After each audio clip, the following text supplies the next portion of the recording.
주간도 평강하셨습니까? 아멘. 우리는 늘 이렇게 평강과 평안, 하나님이 주시는 평화를 원하지만 세상은 그렇게 평화롭고 안전하지만은 않은 것 같습니다. 매일 아침 신문에는 사건 사고가 가득하고 매번 들리는 뉴스마다 재해 소식, 서로 싸우고 다투는 소식이 빠짐없이 들려오고 있습니다. 지난달 1월 24일 미국의 핵과학자 회라하는 BAS에서 지구 멸망까지 남아있는 시간을 상징적으로 보여주는 둠스데이, 지구 종말의 시계의 초점이 파멸의 상징인 자정으로 10초 더 이동했다고 발표를 했었습니다. 이로써 이제 지구 종말까지 이런 90초밖에 남지 않았습니다. 2019년도에 코로나19 팬데믹으로 인해서 종말이 2분 전까지 다가섰다가 2020년 이란과 북한의 핵무기 개발 등의 이유로 자정 100초 전까지 앞당겨졌는데 2022년 러시아가 우크라이나를 침공해 벌어진 전쟁으로 다시 10초 더 앞당겨졌습니다. 이제 1분 30초. 우리한테 남은 시간은 90초밖에 없습니다. 이런 와중에서 티르키예와 시리아를 강타한 지진으로 사망자가 벌써 4만 명이 넘었었고 매몰자 구조 작업이 사실상 중단되어 인명피해는 더 늘어날 것으로 보입니다. 세계보건기구 WHO에서는 이번 지진이 유럽에서 100년 내에 발생한 최악의 자연재해라고 이렇게 평가했었습니다. 코로나와 전쟁, 여러가지 기후위기, 지진과 같은 자연재해를 틈타 최근에는 사이비 종말론이 활개를 치고 있고 특히 이단 사이비 집단들은 사람들의 불안감을 이용해서 종말을 강조하면서 우리를 미혹하고 있습니다. 이단들은 주로 요한계시록에 나오는 상징이나 비유를 지나치게 오늘 우리 시대에 맞춰서 제멋대로 해석하고 자신들만이 종말이 오는 날짜와 그리고 지구의 멸망, 이 말세의 비밀을 자기네들만 알고 있다고 주장하면서 어디 가면 살겠다 해서 도피처를 특정하고 자신의 말을 따르도록 강요하고 있습니다. 물론 성경에서도 최후의 심판, 종말을 분명히 말씀하고 있습니다.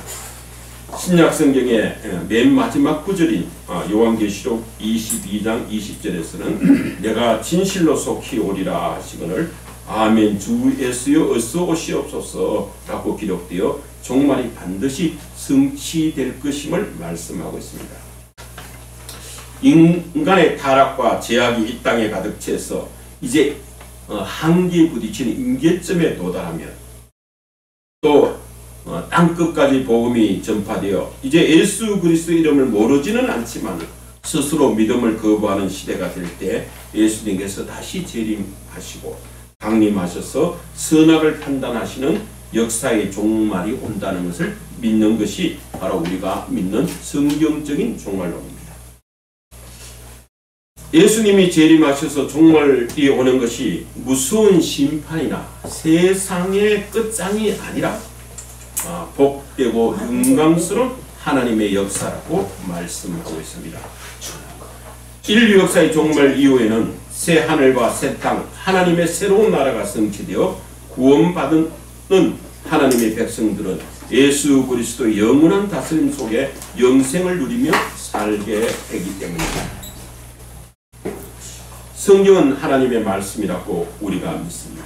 그래서 성경은 반드시 성취됩니다. 성경에서 인류의 역사는 죄값 때문에 반드시 그 최후를 맞이하게 될 것이라고 분명히 경고하고 있습니다. 그러나 우리는 그 심판의 때가 언제인지는 정확히 모릅니다. 하나님께서 그 심판의 날짜, 일시를 우리에게 알리시지 아니하셨기 때문입니다. 종말의 때를 정확히 예측한다? 언제, 몇 년도, 몇 월, 며칠, 몇 시, 몇 분에 지구가 종말한다고 시한부 종말론을 외치는 사람들은 다 이단입니다. 아마 여러분들도 1992년 10월 28일 그때 휴거가 일어난다고 주장해서 사회적 무리를 일으킨 그 선교의 다미 선교의 사건을 기억할 것입니다. 예수님께서도 종말의 시점을 묻는 제자들에게 인류 역사를 심판할 그날과 그 시는 하늘에 있는 천사도 모르고 아들인 나도 모르고 오직 성부 하나님 한 분만이 알고 계신다고 분명히 마태복음에서 이야기하고 있습니다. 다만 인류의 종말, 만물의 마지막 때에 나타나는 징조에 대해서 물어보는 제자들에게 많은 사람들이 내 이름으로 와서 나는 그리스도라 하여 많은 사람들을 미혹하고 난리와 난리의 소문이 들리고 민족이 민족을 나라가 나라를 대적하여 일어나겠고 곳곳에 기근과 지진이 있을 것인데 이 모든 것이 재난의 시작이라고 말씀하시면서 그때에 거짓 그리스도와 거짓 선지자가 많이 일어나 사람들을 미혹하고 불법이 성함으로 많은 사람의 사랑이 식어진다라고 말씀하시면서 그러나 끝까지 견디는 자는 구원을 얻는다라고 마태복음 24장 3절에서 14절에 분명히 말씀하고 있습니다. 오늘날 우리 지구촌은 예수님이 말씀하시는 종말의 징조로 가득 차 있으며 예수님의 이 말씀이 아니더라도 이제 세상의 종말, 만물의 마지막이 가까워지고 있다는 것은 우리 모두가 다 느끼고 알고 있는 사항입니다. 그러면 이런 종말의 시대, 만물의 마지막이 가까이 오고 있는 이 시대를 살고 있는 우리는 어떻게 살아야 합니까? 오늘 우리에게 주신 하나님의 말씀에서 그 답을 찾으시기 바랍니다. 오늘 읽은 베드로전서 4장 7절에 만물의 마지막이 가까웠다는 것은 불가피한 종말, 누구도 피할 수 없는 불가피한 심판이 가까이 오고 있다는 말씀입니다. 종말은 예수 그리스도의 재림 때 이루어지는 인류 역사의 종말도 있지만 내 개인의 육체적인 죽음으로 말미암은 개인적인 종말도 있습니다. 성경에서는 죄의 삭은 사망이고 인간의 죽음에는 반드시 심판이 있다고 말씀하고 있습니다. 예수 그리스도를 믿어 구원에 이르면 하나님 나라 천국에서 영생을 누리며 살게 되지만 믿지 않으면 심판을 받아 영원한 지옥에서 살게 될 것입니다. 그래서 우리는 매일 실존적 종말을 살아가면서 궁극적으로 하나님 나라를 소망하며 살아야 합니다. 우리 삶의 전제는 종말론적 신앙을 가져야 되고 만물의 마지막이 가까이 왔음을 인식하며 살아야 합니다. 종말, 말세가 가까이 왔다는 것을 의식하는 것만으로 만족하게 여기서는 안 될 것입니다. 만물의 마지막에 가까이 온다니까 집 팔고 직장 때려치우고 교회에 모여 예수님 재림이나 기다리며 앉아있자라고 하는 것, 이거 우리 그리스도인들이 할 일이 아닙니다. 우리 주변에서 일어나는 제약된 이 말세적인 현상은 결국 저 세속에 있는 악한 사람들 때문에 일어난 것이니 저 못된 사람들을 정죄하고 비난하자. 이것도 우리 그리스도인들이 할 일은 아닙니다. 우리라고 현실을 떠나서 살 수 없는 것은 아닙니까? 그러니 예수님 올 때까지 우리도 말세적인 이 시대의 조류에 휩쓸려 살 수밖에 없지 않겠습니까? 하고 자기를 변명하고 합리화하는 것도 결코 우리 그리스도인의 삶일 수가 없습니다. 그럼 우리는 어떻게 살아야 합니까? 오늘 성경에서는 첫째, 7절에 기도해야 한다고 말씀하고 있습니다. 하나님과의 관계에서는 먼저 기도해야 합니다. 기도는 영혼의 호흡이며 하나님과의 대화입니다. 그리스도인들은 기도를 통해서 하나님과 살아있는 관계를 유지합니다. 기도는 예수님이 우리 마음속에 계시도록 하는 것이며 성령님의 인도 따라 우리가 살아갈 수 있게 하는 방법입니다. 사도 베드로는 정신을 차리고 근신하여 기도하라고 말씀했었습니다. 정신을 차리고라는 말의 헬라어 원문은 소프로네오로 건전한 마음으로 분별력을 가져라는 말과 마음을 잘 추스려 자신을 통제하라는 이 두 가지 뜻이 같이 포함되어 있는 단어입니다. 베드로는 마지막 때를 기다리는 성도들에게 자제심을 가지고 환경에 따라 요동하지 말고 냉정하게 자신의 신앙을 지킬 것을 경고하고 있습니다. 그리고 한 걸음 더 나아가서 근신하여 기도하라고 합니다. 원문에는 기도하기 위해 근신하라는 말입니다. 근신하라는 말 역시 네파테라는 말은 술 취하지 않다, 정신을 맑게 하다라는 의미를 갖고 있습니다.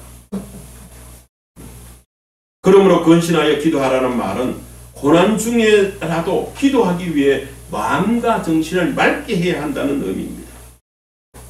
우리의 영적 생명력은 우리의 기도하는 삶에서 흘러나옵니다. 기도를 많이 하는 것도 매우 중요하지만 그보다도 계시된 하나님의 말씀을 바로 알고 그 말씀에 맞게 기도하는 것이 더 중요합니다. 주님이 이 6월절 전날 밤 마지막 잡히기 전에 겟세마네 동산에서 제자들에게 시험에 들지 않고 깨어 기도하라고 제자들에게 당부했지만 그 주님의 말씀을 무시했다가 주님을 3번이나 부인하는 뼈아픈 경험을 가지고 오고 있는 베드로가 말년의 성도들에게 자기의 경험을 바탕으로 해서 너희는 정신을 차리고 근신하여 기도하라고 강조하고 있습니다. 우리가 종말을 의식할 때 우리가 먼저 할 일은 하나님께 기도하는 일입니다. 사람을 만나는 일보다 하나님을 만나는 일이 우선되어야 합니다. 멀어져가는 과거를 아쉬워하는 것도 현재에 안주할 것도 아닙니다. 앞을 내다보면서 정신을 차리고 근신하면서 깨어 맑은 정신으로 기도하는 여러분들이 다 되시기를 축원합니다. 두 번째는 우리 인간과의 관계에서는 8절에 서로 사랑해야 한다고 말씀하고 있습니다. 여러분들은 내일 우리 지구에 종말이 온다면 무엇을 하시겠습니까? 네덜란드 철학자 스피노자의 말처럼 내일 지구에 종말이 와도 나는 오늘 한 그릇 사과나무를 심겠습니다. 아니면 지하 벙커에 숨겠습니다. 성경에서는 이럴 때 서로 사랑하라고 말씀합니다. 무엇보다도 뜨겁게 서로 사랑하라고 합니다. 서로 사랑하는 일이 무엇보다도 가장 중요한 일이라고 말합니다. 종말을 대비하는 실질적인 삶 가운데 가장 우선하는 것이 사랑입니다. 예수님도 마지막 때에는 많은 사람들이 사랑이 식어질 것이라고 했고 사도 바울도 디모데후서 3장 2절에서 마지막 때는 사람들이 자기를 사랑한다고 했습니다. 말세가 가까이 올수록 사람들은 이웃을 사랑하지 않고 냉담하게 대하고 자기만 사랑한다는 것입니다. 오늘날 이 시대는 매우 시끄러운 시대입니다. 신문이나 TV, 유튜브, SNS 등 온갖 시끄러운 뿐입니다. 직장 가도 시끄럽고 교회도 가도 시끄럽고 가정에도 시끄럽습니다. 오늘 이 세상이 온통 시끄럽게 되어 있습니다. 왜 이렇게 시끄럽습니까? 고린도전서 13장 1절에 보면 사랑이 없으면 울리는 꽹과리가 된다고 했습니다. 꽹과리를 뚫으면 얼마나 시끄럽겠습니까? 무엇이 없어서 그렇게 시끄러운 겁니까? 사랑이 없기 때문에 시끄러운 겁니다. 결국 우리가 살고 있는 이 세상이 시끄러운 시대가 된 것은 우리 속에 서로 사랑하지 않고 사랑이 없거나 자기만 사랑하는 철저한 이기주의가 팽배했기 때문입니다. 이거 역시 말세의 한 현상입니다. 그런데 성경에서 사랑하는 것이 민족을 사랑하고 국가를 사랑하고 세계를 사랑하라고 하는 이런 거창한 일을 하라고 하지는 않았습니다. 가장 가까이 있는 사람부터 서로 사랑하라고 말씀합니다. 예수님께서도 세 계명을 너희에게 주노니 서로 사랑하라. 내가 너희를 사랑한 같이 너희도 사랑하라고 요한복음 13장 34절에서 말씀했습니다. 주님께서는 사랑을 세 계명이라고 했습니다. 사도 바울은 사랑을 가르쳐서 가장 좋은 길, 더욱 큰 은사라고 고린도전서 12장 31절에서 말씀합니다. 로마서에서는 율법의 완성이 사랑이라고 말씀했습니다. 그런데 우리는 왜 서로 사랑해야 합니까? 오늘 읽은 성경 말씀 8절을 보면 우리말 사전에는 번역되어 있지 않지만 원문에서는 호티라는 헬라어가 들어가 있습니다. 왜냐하면이라는 단어가 들어가 있습니다. 이유 접속사이죠. 헬라어 원문을 직역하면 무엇보다도 뜨겁게 서로 상호간에 사랑하라. 왜냐하면 사랑은 허다한 죄를 덮기 때문이라고 되어 있습니다. 사랑하면 상대의 허물이 보이지 않습니다. 그러나 사랑이 식어지면 허물만 보이게 됩니다. 하나님께서 인간을 사랑하신 것처럼 우리도 다른 사람을 사랑하며 우리의 죄를 덮어주신다는 의미입니다. 우리가 우리에게 죄전자를 사하여 준 것 같이 우리 죄를 사하여 주시옵소서라고 주기도문에서 기도하는 것처럼 말입니다. 그리고 사랑은 우리가 진정으로 그리스도의 제자라는 것을 모든 사람에게 밝히 드러내는 징표가 됩니다. 서로 사랑하는 일, 말세에 처한 성도가 해야 될 가장 중요한 일입니다. 종말의식을 가진 그리스도인들은 정신을 차리고 근신하는 기도로 하나님과 교제하고 그리고 사랑함으로써 다른 형제 자매와 교제해야 합니다. 종말이 가까울수록 그리스도인들 간에는 상호관계에서는 사랑이 가장 중요하고 절실합니다. 세 번째는 우리가 어떻게 해야 됩니까? 10절에서는 각각 은사를 받은 대로 선한 청지기 같이 봉사해야라고 합니다. 우리가 주인공은 아니죠. 우리가 세상 사는데 우리가 주인공은 아닙니다. 우리는 주인의식이 아니라 하나님의 청지기로 살아가야 한다고 말씀합니다. 청지기라는 말은 원래 집안 관리인이라는 뜻인데 주인이 맡긴 것들을 주인의 뜻대로 관리하는 위탁 관리인을 말합니다. 본문에서는 하나님이 맡기신 일을 하는 사람이라는 의미로 쓰이고 있습니다.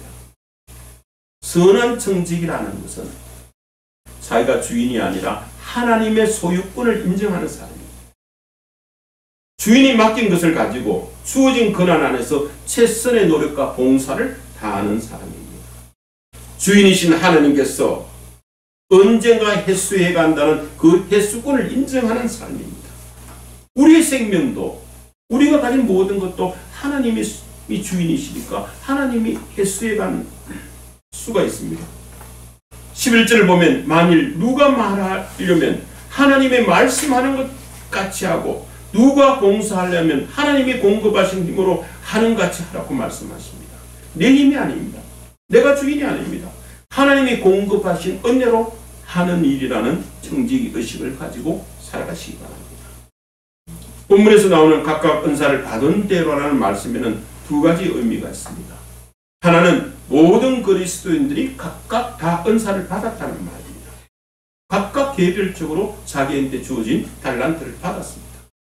또 하나는 그 은사가 하나님께로부터 받았다는 겁니다. 내가 가진 모든 것, 내 생명으로부터 시작해서 내 주머니에 있는 돈까지 이 모든 것은 다 창조주 하나님께로부터 주어진 것입니다. 그래서 우리는 하나님의 여러 가지 은혜를 맡은 선한 청지기가 되어야 됩니다. 은사라는 말은 잘 아다시피 카리스마라는 말은 하나님의 은혜의 기초에서 그 백성 성도들에게 주어진 영적 선물을 말합니다.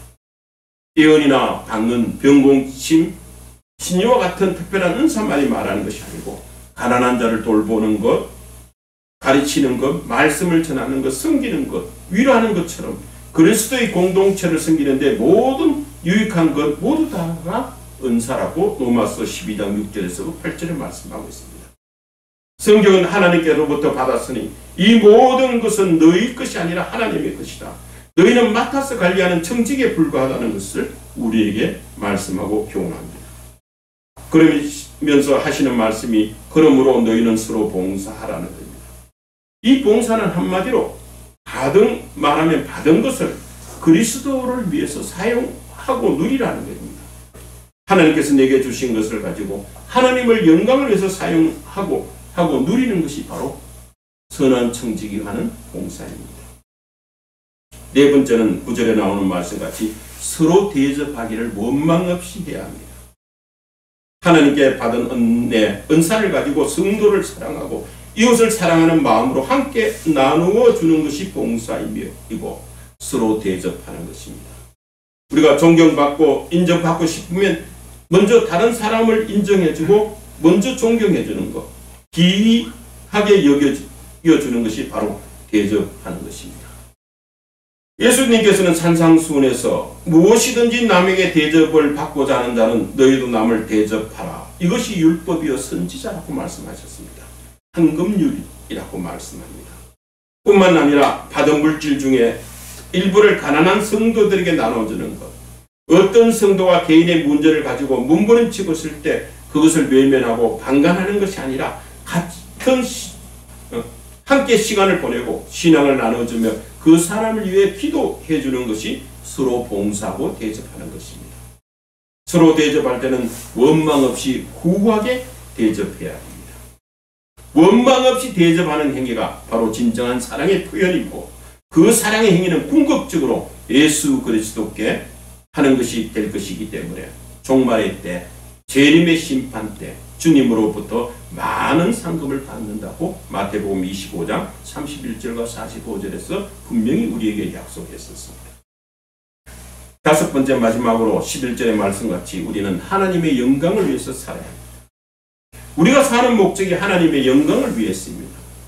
11절에 보시면 이는 범사의 예수 그리스도를 말미암아 하나님이 영광을 받으시려 함이니 그에게 영광과 권능이 세세 무궁하도록 있느니라. 아멘이라고 했습니다. 어떤 영광입니까? 첫 번째는 범사의 영광입니다. 우리는 범사의 모든 일에 하나님으로 공급받기 때문에 하나님께 영광을 돌립니다. 두 번째는 예수 그리스도로 말미암은 영광입니다. 예수 그리스도의 십자가 구원의 은총에 감격하고 감사하며 섬기는 영광입니다. 세 번째는 하나님을 위한 신본주의 영광입니다. 만물은 주에게서 나오고 주로 말미암고 주에게로 돌아간다라고 로마서 11장 36절에서 분명히 말씀하고 있습니다. 그러므로 우리 그리스도의 삶은 분명합니다. 살아도 주님을 위해 살고 죽어도 주님을 위해 죽어야 합니다. 그러면 우리는 사나 죽으나 주님의 것이 된다고 로마서 14장 8절에서 말씀하고 있습니다. 목적이 분명한 사람들을 위해 하나님은 모든 것을 아낌없이 공급해 주십니다. 인생의 수단과 우리가 목적을 혼돈해서는 안 됩니다. 하나님의 영광을 목적으로 할 때 수단으로서 살아가는 삶이 되어야지 됩니다. 그에게 영광과 권능이 세세 무궁하도록 있느니란 말은 나는 없어지고 하나님만 나타나고 하나님에게만 영광이 있을지어다 하는 말입니다. 오늘의 말씀을 한번 정리해 보겠습니다. 우리의 만물의 마지막 때가 가까이 왔습니다. 그리고 내 개인의 인생의 죽음이 이제 가까이 오고 있습니다. 만물의 마지막은 예수님의 재림은 우리에게 세상의 끝장이 아니라 새로운 하늘이 열리는 천국의 소망이 이루어지는 새로운 시대고 새로운 기회입니다. 이럴 때 우리는 정신을 차려야 합니다. 근신하여 기도해야 합니다. 열심히 서로 사랑하며 서로 대접하기를 원망 없이 하고 내가 주인이라는 자기 사랑에 의한 주인의식이 아니라 선한 청지기로 봉사 충성하여 하나님께 영광을 돌려야 합니다. 세상 모든 것을 다 가지고도 영적 생명을 잃어버리면 우리에게 무슨 소용이 있겠습니까? 우리의 남은 시간이 얼마이겠습니까? 태어나는 것은 순수가 있다 하지만 가는 것은 순수가 없다고 하지 않습니까? 그건 하나님만 아시는 일입니다. 성도 여러분, 이제 시간을 낭비하지 맙시다. 이 어둠의 시기에 서로 사랑하면서 서로 대접하면서 서로 섬기면서 예수 그리스도를 나의 주님, 나의 구세주로 믿는 신앙을 확고히 하면서 예수님을 닮아가기에 애쓰는 삶을 살아갑시다. 우리에게 고난의 시간이 종말의 때가 언제 찾아올지 모릅니다. 우리가 고난과 이 어둠의 시대에서도 천국을 소망하며 행복한 삶을 살 수 있는 특권을 주신 우리 하나님 아버지께 늘 감사하며 기도해야 합니다. 시작이 희미하고 가정 또한 불충실했을지라도 끝만은 아름답고 충성되게 해야 됩니다. 유정의 미를 거둬야 되지 않겠습니까? 만물의 마지막에 가까이 오고 있으니 주님 안에서 충성하는 청지기의 삶을 살아내며 가장 보람된 종말을 맞게 됩니다. 우리의 종말이 끝이 아니고 곧 새로운 시작이기 때문입니다. 우리는 천국 소망을 가지고 사는 성도들에게 종말은 영원한 새 생명의 출발입니다. 말세의 성도들이 해야 할 일들은 하나님 앞에서 신실하게 감당했는지 한번 자신을 성찰해보는 한 주간이 되시기를 다 함께 축원합니다. 아멘.